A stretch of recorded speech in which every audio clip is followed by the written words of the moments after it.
പർവ്വതങ്ങൾ ഛിന്ന ഭിന്നമാകും. ചെക്കന്മാര് ശ്വാസം വിടാതെ അങ്ങനെ നിന്ന്. ഉസ്താദ് പറഞ്ഞു മാത്രമല്ല കടല് ആളിക്കത്തും.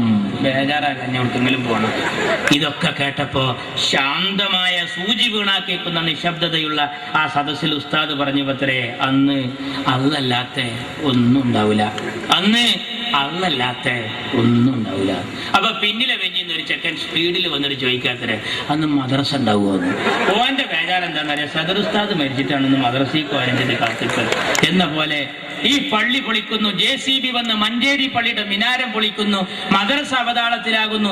ഈ പ്രതിസന്ധി മുഴുവൻ വരുമ്പോ KT ജലീലും PT റഹീമും PMA സലാമും TK ഹംസാക്കയും Mappila സഖാക്കളും വന്നിട്ട് പിന്നിലെ വെഞ്ചിന്ന് വന്നിട്ട് ചോദിക്കുക അന്ന് ലീഗ് ഉണ്ടാവുമെന്ന്. പാവം, നിങ്ങൾക്കൊന്നുകിൽ നാണം വേണം, അതല്ലെങ്കിൽ മാനം വേണം. അത് രണ്ടുമില്ലെങ്കിൽ നാണവും മാനവും ഉള്ളവർ കുളിച്ച കുളത്തിൽ പോയി ഒന്ന് മുങ്ങുകയെങ്കിലും വേണം എന്നേ സാന്ദർഭികമായി ഞാൻ പറയുന്നുള്ളൂ. ഞാൻ ചുരുക്കുകയാണ്. കേരളത്തിൽ ഭരണം കൊണ്ട് പൊറുതിമുട്ടിയ നിങ്ങൾക്ക് അടുത്ത തെരഞ്ഞെടുപ്പിൽ ചാൻസ് വരാനിരിക്കുന്നു അല്ലേ? ഇങ്ങനെ വിലക്കയറ്റം രൂക്ഷമായ ഒരു കാലഘട്ടത്തിന് മുമ്പുണ്ടായിട്ടുണ്ടോ? തക്കാളിപ്പെട്ടിക്കൊക്കെ ഗോദ്രജിന്റെ പൂട്ടിടേണ്ടി വന്നില്ലേ? മജിസ്റ്റേര എത്ര രൂപയാണ്? 40 ഉറുപ്പ്യ തക്കാളിക്ക് വരെ വന്നില്ലേ? എന്റെ അമ്മനോട് ചോദിച്ചു, മാനേത് കിലോ 10 എന്ന് പറഞ്ഞ് വന്നിരുന്ന സാധനല്ലേ? ഞാൻ അമ്മാനോട് പറഞ്ഞു 2 കിലോ 10 തന്നെ വന്നിരുന്നു, വാരി കൊടുത്തിരുന്നു. ഈ വിലക്കയറ്റം രൂക്ഷമായ സമയത്ത് ഉമ്മനോട് ചോദിച്ചു, പിന്നെ തക്കാളി ചാറ് വെക്കാൻ എന്താ ചെയ്യാ? ഞാൻ പറഞ്ഞു പഴയ മാതിരി നല്ല ഭരണം വേറെയാണ്, അതുകൊണ്ട് തൽക്കാലം എന്തെങ്കിലും 1 2 എണ്ണം എടുത്ത് ഇങ്ങനെ ഉപയോഗിച്ചാൽ മതി. ഉമ്മ പറഞ്ഞു ഇതിൻ്റെ ഒരു ചൂരും മണമൊക്കെ വേണ്ടേ കുട്ടിയെ? ഞാൻ പറഞ്ഞു ചൂരും മണമൊന്നും വേണ്ട, നിങ്ങൾ ആ ഒരു തക്കാളി എടുത്തിട്ട് ആ ചാറിന്റെ ചട്ടിമൊന്നുണ്ട് ഒഴിഞ്ഞാങ്ങിക്കാളി. ഈ പറമ്പിലും ഈ ദേഹത്തിലും ഈ കേരളം എന്നാകെ ഉപദ്രവിക്കുന്ന സഖാവ് അച്യുതാനന്ദൻ, കൊടിയേരി, പിണറായി തുടങ്ങിയ എല്ലാ മൂർത്തികളും ഒരു 2 കൊല്ലത്തേക്ക് കൂടി അടങ്ങി നിൽക്കണമെന്ന് പറഞ്ഞ അടുപ്പിൽ കണ്ടിട്ടും തേച്ചിട്ടൊരു പൊട്ടി വെക്കും. ആ മണം മതി നമുക്ക്, വേറെ ആലോചിച്ചിട്ട് കാര്യമില്ല. രൂക്ഷമായി പോയി, ബാണം പോലെ കുതിച്ചുയരുക. ഞാൻ ചോദിക്കുന്നു, മാർക്സിസ്റ്റുകാരാ, ഇങ്ങനെ കറണ്ട് കട്ടുണ്ടായ ഒരു കാലഘട്ടം ഉണ്ടായിട്ടുണ്ടോ? ഞങ്ങളെ ഭരണത്തിൽ കറണ്ടിന് ചാർജ് കുറച്ചു എന്ന് മാത്രമല്ല, എമർജൻസി മുഴുവൻ കേടുന്നു. കാരണം എന്താ? ഉപയോഗിക്കായിട്ട്. എന്നാ ഇപ്പോഴോ? ഇപ്പത്തെ സ്ഥിതി എന്താ? രാവിലെ കറണ്ട് പോണ്, ഉച്ചക്ക് കറണ്ട് പോണ്, വൈകുന്നേരം കറണ്ട് പോണ്, എന്നിട്ട് കറണ്ട് കട്ട് യശാമാരിവിന്റെ ഇടയിൽ. മാർക്സിസ്റ്റുകാർ ഇതിൽ യഥാർത്ഥത്തിൽ കട്ട് ഏതാ? രാവിലെ പോയതാ? ഉച്ചക്ക് പോയതാ? വൈകുന്നേരം ഏതാണോ ഇതിൽ യഥാർത്ഥത്തിൽ കട്ട്? പണ്ട് ഒരു ഡോക്ടറെ അടുത്ത് നല്ല തടിയനായ ഒരുത്തനും പോയിട്ട് പറഞ്ഞു, ഡോക്ടർ അവിടെ ഇവിടെയൊക്കെ ഒരു വേദന ഉണ്ട്. ഡോക്ടർ പരിശോധിച്ചിട്ട് പറഞ്ഞു, ബേജാറാകണ്ട, ഭക്ഷണം ഒന്ന് നിയന്ത്രിച്ചാൽ മതി. ഡോക്ടർ എഴുതി കൊടുത്തു, രാവിലെ 2 ഇഡ്ഡലി, ഉച്ചക്ക് 1 കോരി ചോറ്, വൈകിട്ട് 2 കപ്പ് കഞ്ഞി. ഇത് കേട്ട് ഈ സാധു ആകെ മൊത്തം നോക്കി. രാവിലെ 2 ഇഡ്ഡലി, ഉച്ചക്ക് 1 കോരി ചോറ്, വൈകിട്ട് 2 കപ്പ് കഞ്ഞി. പുറത്തേക്കിറങ്ങി. തീറ്റപ്രിയനായ ഇയാൾക്ക് സംശയം തീർന്നില്ല. വാതിൽ മുട്ടി.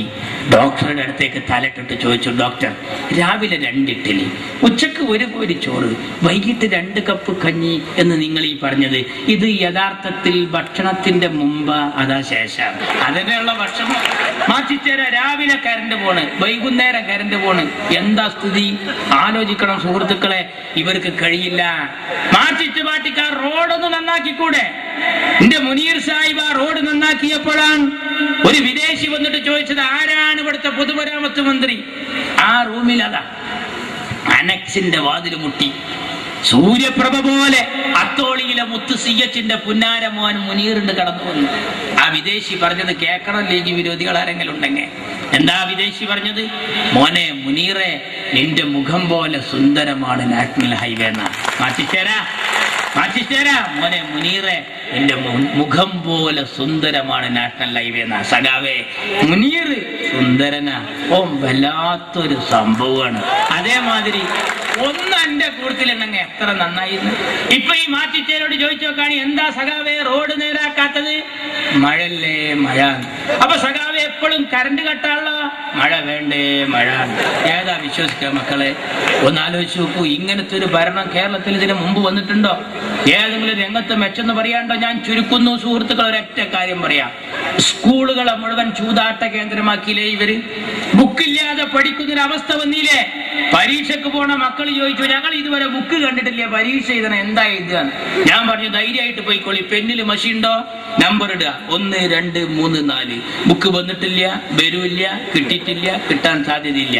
ഇത്ര റാഹത്തുള്ള മാസത്തിൽ പരീക്ഷ അടുത്തൊന്നും വരില്ല, ഞങ്ങൾ ധൈര്യമായിട്ട് പോയിക്കൊള്ളുന്നു. അപ്പൊ എന്താ സ്ഥിതി എന്നറിയങ്ങള്? ഏത് ഓഫീസിൽ ചെന്നാലും ലോട്ടറി ടിക്കറ്റാണ്. പഞ്ചായത്ത് മെമ്പർ എന്ന നിലയിൽ കുറ്റിപ്പുറത്ത് ഞാൻ ഈ തെങ്ങ് തടം തുറക്കുന്നതിനും വളത്തിനൊക്കെ എൻ്റെ നാട്ടുകാർക്ക് എഴുതി കൊടുത്തു. ഇത് പാസ്സായി. കൃഷി ഓഫീസിൽ നിന്ന് വളം വാങ്ങാനും കാശ് വാങ്ങാനും സബ്സിഡി വാങ്ങാനും ഈ തള്ളാനൊക്കെ പോയി. അപ്പൊ ഈ സാധുക്കൾക്കും കൊടുത്തു. ഇതൊന്ന് ഒരു തള്ള നല്ല സന്തോഷത്തിൽ ഇന്നെ വന്നിട്ട് ടൗണിൽ വന്നിട്ട് പറഞ്ഞ്, പൊന്നാരമായ എന്നെ റബ്ബ് നേരാക്കട്ടെ, എന്നൊക്കെ ജയിപ്പിച്ചത് ഒരു കാര്യത്തിൽപ്പെട്ടിന്റെ കുട്ടിയെ ഇത് എവിടുന്നാ മാറുക. തള്ളന്റെ വിചാരം 2000-ന്റെ ഒറ്റോട്ടാച്ചിട്ട് പോയ ലോട്ടറി ടിക്കറ്റാണ്. ലോട്ടറി ടിക്കറ്റാണ്. ഒന്ന് ആലോചിച്ച് നോക്കൂ. ഓഫീസിൽ മുഴുവൻ ലോട്ടറി ടിക്കറ്റ്. സ്കൂളിലേക്ക് കൊടുത്തിരിക്കുന്നു സ്പോർട്സ് ലോട്ടറി, സാന്ത്വനം ലോട്ടറി, ലക്ഷം വീട് ലോട്ടറി, മാഷ്മാരെ കയ്യിലൊക്കെ ലോട്ടറി. വരാന്തേ കൂടിയ ഇന്നത്തെ കേരള, ഇന്നത്തെ കേരള, ഇന്നത്തെ കേരള നടക്കുക. ഇങ്ങനെ എല്ലാ ലോട്ടറി നഷ്ടത്തിലായപ്പോ സ്കൂളിലേക്ക് കൊടുക്കുക. അങ്ങനെ നഷ്ടം വന്ന ഖാദി ബോർഡ് നഷ്ടത്തിലാന്ന് അറിഞ്ഞപ്പോഴാ മന്ത്രി ഓർഡർ ഇട്ടു. അച്യുതാനന്ദൻ ഉടനെ അതിന് ശരിയിട്ടു. എന്തായിരുന്നു ഓർഡർ? പഞ്ചായത്തിലേക്ക് വന്നു. രക്ഷിതാക്കളെ എതിർപ്പുകൊണ്ടപ്പോ വരാത്തത്. എന്തായിരുന്നു അത്? ഖാദി ബോർഡ് നഷ്ടത്തിലാന്ന് പറഞ്ഞപ്പോ 2 ദിവസം ഖദർ വസ്ത്രം യൂണിഫോമായി സ്കൂളിൽ ധരിക്കണം. നോക്കാൻ നിങ്ങൾ നഷ്ടം വന്നതൊക്കെ സ്കൂളിലേക്ക് കൊടുക്കുക.